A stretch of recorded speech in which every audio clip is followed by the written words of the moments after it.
সহযোগিতা পারিবারিক বস্ত্র প্রতিষ্ঠান খাগড়া, বহরমপুর এবং লালবাগ, মুর্শিদাবাদ। মুর্শিদাবাদ জেলা কংগ্রেস কার্যালয়ে সাংবাদিক বৈঠক থেকে রামনবমী নিয়ে বিজেপি ও তৃণমূলের বিরুদ্ধে বড় অভিযোগ তুললেন অধীর চৌধুরী। তিনি বলেন, গতবার এই রামনবমীর দিনে শক্তিপুরে একটা দাঙ্গার পরিস্থিতি তৈরি করা হলো। উদ্দেশ্য ছিল একটাই, হিন্দু সম্প্রদায়ের মানুষকে একজোট করা, যাতে হিন্দুরা ভয় পেয়ে বিজেপিকে সমর্থন করে। দাঙ্গা লাগিয়েছে কে?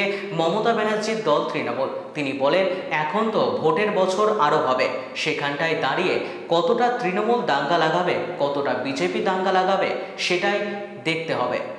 দেখুন, গতবার এই রামনবমীর দিনে শক্তিপুরে একটা দাঙ্গা তৈরি করা হলো, দাঙ্গার পরিস্থিতি তৈরি করা হলো। উদ্দেশ্য ছিল একটাই, যে হিন্দু সম্প্রদায়ের মানুষকে ঐক্যবদ্ধ করা, যাতে হিন্দুরা ভয় পেয়ে ঐক্যবদ্ধ হয়ে বিজেপিকে সমর্থন করে। দাঙ্গা লাগিয়েছিল কে? বাংলার মুখ্যমন্ত্রী মমতা ব্যানার্জির দল তৃণমূল। তার প্রমাণ কি? তৃণমূলের দলের এমএলএ সে খোলা মঞ্চে দাঁড়িয়ে টিভিকে বলছে যে মুর্শিদাবাদে 70% মুসলমান, 30% হিন্দু। মুসলমান মনে করলে হিন্দুদেরকে মেরে গঙ্গা জলে ভাসিয়ে দিতে পারে। সেই সুযোগে বিজেপি তার রাজনৈতিক ফয়দা তুলতে শুরু করলো। তৃণমূল পার্টির পক্ষ থেকে তাদের এজেন্সির মাধ্যমে হিন্দু গ্রামে গ্রামে প্রচার শুরু হয়ে গেল যে এই সময় সব হিন্দুরা ঐক্যবদ্ধ হও, বিজেপি জিতবে, মুসলমান ভোট ভাগাভাগি হবে কংগ্রেসে, আর টিএমসিতে বিজেপি জিতবে, হিন্দু সব এক হও। গত রামনবমীর দিনেই এই ঘটনার আমরা সাক্ষী। অতএব রামনবমীকে কেন্দ্র করে এ বাংলায় এর আগেও সাম্প্রদায়িক মেরুকরণ হয়েছে, আর এখন তো ভোটের বছর, এখন তো আরও হবে। সেখানটায় দাঁড়িয়ে কতটা তৃণমূল দাঙ্গা লাগাবে, কতটা বিজেপি দাঙ্গা লাগাবে, সেটাও কিন্তু আমাদের দেখতে হবে।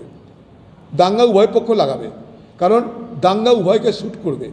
কিন্তু একটা জিনিস, দাঙ্গা তখনই হয় যখন রাজ্য রাজি থাকে। এটা মাথায় রাখবেন, আমার কথা না, জ্যোতিবাবুর মতন মুখ্যমন্ত্রীর কথা। দাঙ্গা তখনই হয় যখন রাজ্য সেই দাঙ্গায় মদত দেয়। তাতে কি আছে? ভোটের বছর শুরু হয়ে গেছে, ভোট দেরি সয় না, ক্ষমতায় আসার আর দেরি সইছে না। দেখছে না, বাংলার মুখ্যমন্ত্রী দিল্লিতে গেল, সেখান থেকে প্রতিদিন আমাদেরকে ওর সকালের ভ্রমণ দেখাচ্ছে। কি আশ্চর্য! প্রাতঃভ্রমণ দেখাচ্ছে প্রতিদিন খবরের কাগজে। আর প্রাতঃভ্রমণের সময় কখন জানেন? আমরা তো মনে করবো সকালবেলা। মুখ্যমন্ত্রীর প্রাতঃভ্রমণের সময় লন্ডনে 11:30, অর্থাৎ দুপুর ভ্রমণ।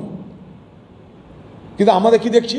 আরে বাপরে, প্রাতঃভ্রমণ করছে, কত না ব্যস্ত হয়ে আছে, একটু পরে কাজে বেরিয়ে যাবে। একদম মনে করে দিয়ে ফটো তুলছে কীরকম, হাওয়ায় চপ্পল আছে, ফটোতে উঠবেই উঠবে।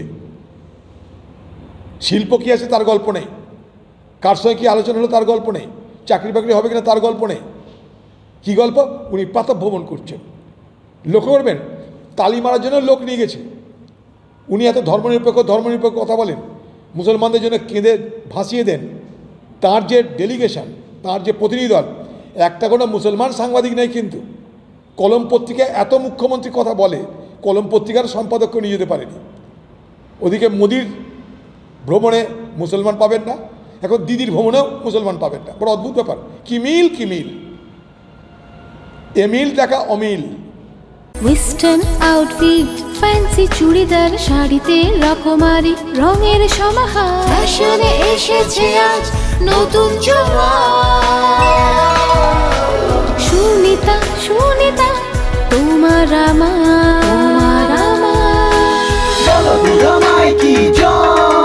আজ পুজোর হাওয়া, নতুন চাওয়া পোশাকের আমি সুনিতা মন ছুঁয়ে যায়। সুনিতা সবার। সুনিতা 309 নেতাজি রোড, খাগড়া, বহরমপুর, মুর্শিদাবাদ।